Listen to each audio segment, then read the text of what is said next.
Alright, for this next chapter, let's get on to some more power-up type things. So here we've got our flashlight, which allows us to turn on and off our flashlight. We've got our speed boots that give us a speed boost. But let's maybe add something like a jump pad. So let's maybe just start with something like, let's go with a cylinder. Now you would really want to be making your own geometry and not scaling them like this.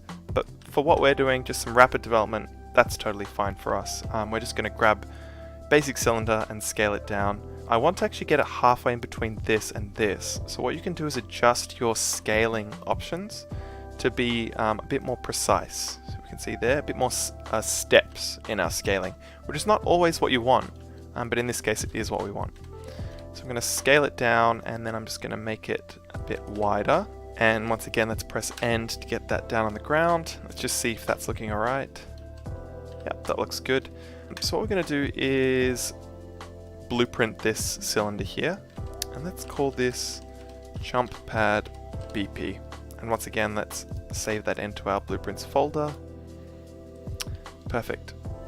Let's just select this static mesh and add an event hit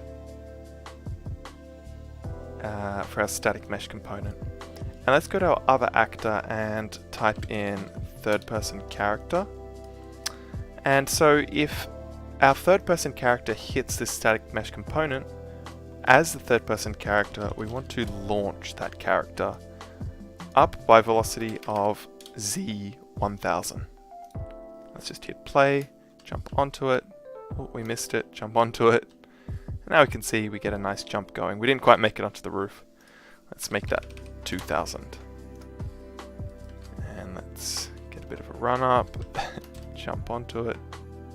And now we get launched quite high up. So you can see just by that little tiny bit of blueprint coding, we've got a nice sort of jump pad, which if we connect these together with a couple of platforms and things like that, we can very easily get you know, some sort of game going where you've got to move between platforms and use these jumping pads to not hit the ground. But if you hit the ground, your character dies. You know, the possibilities become endless once you know these basics. So that's how you make a basic jump pad and events for your character hitting an object.